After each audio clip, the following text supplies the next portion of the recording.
हाँ भाई लोगों, एक लेजेंड जो है वो अब इस वर्ल्ड कप से बाहर हो चुका है। अब देखते हैं कि छोटा डॉन यानी मेसी कहाँ तक जाता है। लेकिन भाई अप्रिशिएट करना चाहिए रोनाल्डो भैया के लिए। सबसे पहली बात तो यही है, लोग रोनाल्डो को सबसे ज़्यादा सवाल जिस वजह से उठाते हैं वो यही है कि क्या रोनाल्डो ने अपने कंट्री के लिए वो कुछ अचीव किया है जो जिस तरह मतलब क्लब के लिए किया है।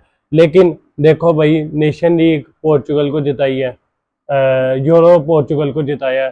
तो भाई क्रिस्टियानो रोनाल्डो के लिए तालियां बजानी बनती हैं, रिस्पेक्ट डिजर्व करता है। अभी मैं पहले स्ट्रीम कर रहा था तो बहुत से लोग आए हुए थे, रोनाल्डो के सपोर्टर आए हुए थे, ऐसी दुख का इजहार कर रहे थे। दूसरी तरफ अर्जेंटीना यानी मेसी के फैन थे, बहुत ज़्यादा वो खुश हो रहे थे या अप्रिशिएट कर रहे थे। लेकिन कुछ उनमें से बीच में वो लोग थे जो इस दिन भी, जिसका मुझे सबसे ज़्यादा दुख हुआ कि इस दिन भी भाई रोनाल्डो का मजाक उड़ा रहे थे, उसको गालियां दे रहे थे, उसके बारे में बुरा भला कह रहे थे। तो भाई ये चीज़ नहीं करनी चाहिए, ठीक है, ये चीज़ बहुत गलत बात है। माना आपका बाइसनेस मतलब, हाँ, आपको एक प्लेयर पसंद है तो ये नहीं है कि आप उसकी दूसरे की लेगेसी को जो है तबाह कर दो भाई। और दूसरी बात, देखो पिछली दफा रोनाल्डो हारा था, रोया था तो दुख हुआ था। इस दफा तो भाई दुख भी नहीं हुआ कसम से, क्योंकि भाई हम लोग लगे हुए थे कि पोर्चुगल जीतेगी, पोर्चुगल जीतेगी, पोर्चुगल जीतेगी। मैंने अपनी शोर में कहा, सारों से पंगा लिया। लेकिन भाई वो तो खेलने नहीं आए थे, समझो, वो तो जीतने आए नहीं थे भाई। और उन्होंने क्या किया मुझे नहीं समझ आई। मार्टिनेस साहब जो है वो अब छोड़े हैं भाई वर्ल्ड कप, सॉरी, पोर्चुगल की हेड कोच की रिजाइन कर दिया उन्होंने। भाई पहले कर देते, आपकी मेहरबानी। उसे भाई ब्रूनो फर्नांडिस को नहीं खिलाने आया और मिडफील्ड का बेड़ा गर्क कर दिया। ब्रूनो फर्नांडिस आपका मेन प्लेयर था, उसको खिलाता तो आज ये नतीजा नहीं होना था। और कम से कम रोनाल्डो ने के भाई 5-6 गोल होने थे, मैं गारंटी से बता रहा हूँ। वो उस बंदे को वही खिलानी नहीं आई थी। बाकी अब मैच पे आते हैं। देखो, रिस्पेक्ट की बात जो है वो रोनाल्डो के लिए अलहदा, लेकिन जो जो इस मैच के अंदर खर्चे हुई हैं उसके बारे में बात करना बहुत ज़रूरी है भाई। बेशक आप लोग गालियां दो, लेकिन देखो भाई, सबसे पहले मैंने मैनेजर की बात की कि भाई क्या खच मैनेजर था कसम से यार। पेड्रो नेटो को खिला रहा है, उसके बाद भाई क्या कहते हैं इसको, मिडफील्ड फिर से यूज नहीं करनी आई फर्स्ट हाफ के अंदर जो है वो स्पेन को आप डोमिनेट कर रहे थे एक तरह का, मतलब स्पेन भी आप अटैक कर रहा था और आप भी डोमिनेट कर रहे थे, ठीक है। सेकंड हाफ में क्या चुप सूंघ गई आप लोगों को भाई, उन्होंने आप पे डोमिनेट करना शुरू कर दिया। ये तो शुक्र अदा करो भाई कि डिगो कोस्टा आपके पास गोलकीपर में था। अगर वो ना होता आपकी धोती तो उतर गई थी भाई, उसने बचाई है, उसने अकेले बस ना ऐसे पकड़ के रखी हुई थी, वरना तो भाई धोती आपकी उतर गई थी। उस अकेले बंदे ने आज भी कोई मेरे ख्याल से 5-6 सेव किए हैं। पिछला मैच भी आपको जिताया और उससे पिछला भी। अच्छा, अब उसके बाद भाई लास्ट मैच के अंदर किसने आपको विनिंग गोल मार के दिया? रामोस ने। आज उसने स्टार्ट किया, स्टार्ट ही नहीं किया आज उसने। और मुझे ये नहीं समझ आई कि क्रिस्टियानो रोनाल्डो जो है वो 90 मिनट तक क्या करता रहा है भाई। आपकी मतलब आपका गेम प्लान क्या था, आप क्या सोच रहे थे? मतलब इससे तो ये पता चलता है कि आप ये सोच रहे थे कि भाई हमने जो है वो मैच लेके जाना है, आगे पेनल्टीज तक लेके जाना है। आपका तो ये सोच थी भाई, क्योंकि आप गोल मारने जा ही नहीं रहे थे भाई। सेकंड हाफ में आप कुछ भी नहीं कर रहे। अच्छा, उससे मजे की बात ये कि भाई जब आप पे गोल पड़ गया ना, आप पे गोल पड़ गया, आपको कोई मेरे ख्याल से 6 मिनट का टाइम दिया, 7वां मिनट चल रहा है, आपस में पास करी जा रहे, पीछे आपस में पास करी जा रहे हो भाई। आपने अटैक करना है भाई, क्या हो गया आपको? आपने अटैक करना है, आप आपस में पास करी जा रहे हो, ऐसे जीते होगे आप? तो भाई पोर्चुगल की टीम बहुत फजूल थी इस दफा।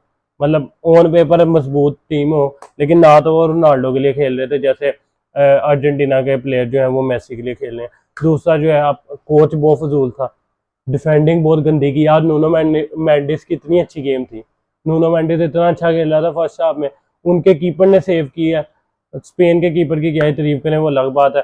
तो उनके कीपर ने आपके सेव किए कितने चांसेस, आपने भी कुछ चांसेस मिस किए। और पूरी गेम के अंदर रोनाल्डो से कट ऑफ हुआ था, रोनाल्डो के बाद बॉल ही नहीं गई। तो जब आपको पता है भाई, मैं रोनाल्डो की भी ये बात करूंगा कि किस चीज का प्रेशर था भाई, क्यों नहीं सब्सटीट्यूट किया, क्यों नहीं सब्सटीट्यूट किया? जब आप देख रहे हो कि भाई आप 10 मैन से खेल रहे हो, वो तो आगे खड़ा है, वो आगे खड़ा होकर जो है ऑफसाइड पोजीशन पे खड़ा हुआ है, ठीक है। आपको नजर आ रहा है कि भाई वो ऑफसाइड पोजीशन पे खड़ा है, कि आप क्या करोगे भाई? आप उसको बोल दोगे, आपसे तो मिडफील्ड नहीं संभाली जा रही, आपसे ब्रूनो फर्नांडिस यूज ही नहीं हो रहा, तो आप उसको कैसे बॉल बनाओगे? उसको आप सब्स्टिट्यूट करते, रामोस को लेके आते, गोल करने की कोशिश करते, लेकिन नहीं, आपने ये सोचा कि भाई हम लेके जाएंगे पेनल्टीज में।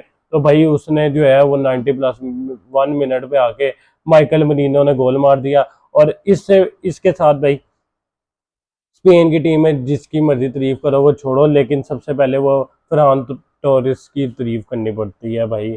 उस बेचारे को सारे हेट कर रहे थे, सारे कहते हैं कि स्पेन की तरफ से क्यों खेल रहा है, उसने स्टेप अप किया, उसने असिस्ट प्रोवाइड किया, जो है माइकल मरीनो ने गोल किया। और गोल आपने इतना फुदू गोल खाया, या जो मर्जी है भाई, मुझे समझ नहीं आई कि आपने सेकंड हाफ के अंदर क्या लित की है भाई। सेकंड हाफ के अंदर आप क्या करके गए हो? ये मैं जरा ना, ये देखो स्टैट्स निकालो जरा। ओए होए, बंद ही हो गया था। तकरीबन 10 शॉट जो है वो पोर्चुगल ने मारे हैं, ठीक है, 10 शॉट पोर्चुगल ने मारे हैं। अच्छा, और ये सारे जितने भी शॉट्स हैं वो तकरीबन फर्स्ट हाफ के अंदर आएंगे या सेकंड हाफ के लास्ट पे, ठीक है। और उसके बाद जो है 3 शॉट ऑन टारगेट है आपके, जबकि स्पेन ने 15 शॉट्स लिए हैं, 6 शॉट ऑन टारगेट है। स्पेन ने तकरीबन शुरू फर्स्ट हाफ में भी ऐसे ही खेला, सेकंड हाफ में भी ऐसा खेला। वो क्यों ज्यादा अच्छा लग रहा है? क्योंकि भाई पोर्चुगल ने नहीं कुछ किया। रफेल लियाओ को आपने खिलाया, एक भाई मर्दाना फैसला किया कि भाई वो थोड़ा सा जिगरा दिखाता है, बहुत अच्छी बात है। पेड्रो नेटो क्या कर रहा था, क्यों स्टार्ट कर रहा था? उसके बाद ये आपका क्या कहते हैं, क्रिस्टियानो रोनाल्डो जो है वो 90 मिनट क्या करता रहा है, क्यों वो उसको सब्स्टिट्यूट नहीं किया भाई? क्या क्या डर था भाई, क्या डर था? मुझे ये नहीं समझ आई। खाली आप खाली रोनाल्डो के लिए तो नहीं खेल रहे थे आप, पोर्चुगल ने वर्ल्ड कप जीतना था भाई, आप उसको सब्स्टिट्यूट नहीं करते। मैं मानता हूँ कि भाई रोनाल्डो की इस ईगो की वजह से, रोनाल्डो यहाँ तक पहुंचा है, लेकिन भाई अब उसमें वो कैपेसिटी रही नहीं है। अब उसमें वो कैपेसिटी नहीं रही कि वो इस तरह दोबारा खेले, मतलब कि अब खुद क्रिएट करे चांस और बड़ी करे। आपने उसको चांस क्रिएट करके देना है। अब ये मैसी वाला हिसाब नहीं है रोनाल्डो का। तो बहरहाल भाई रोनाल्डो का जो है सफर खत्म हो गया, यहीं तक था सफर अपना, तुम्हें है लौट के जाना। तो अब देखो भाई, रोनाल्डो साहब चले गए, अब छोटा डॉन कहाँ तक चलता है। कल नेमार भी, अपने प्यारे नेमार भाई जो है वो भी एलिमिनेट हो चुके हैं, उनकी स्टोरी बहुत खराब रही। रोनाल्डो ने कम से कम चलो जाते जाते ये है कि पेनल्टी शूट की है नॉकआउट गेम में, कम से कम ये टैग हट गया कि भाई को भी गोल नहीं किया।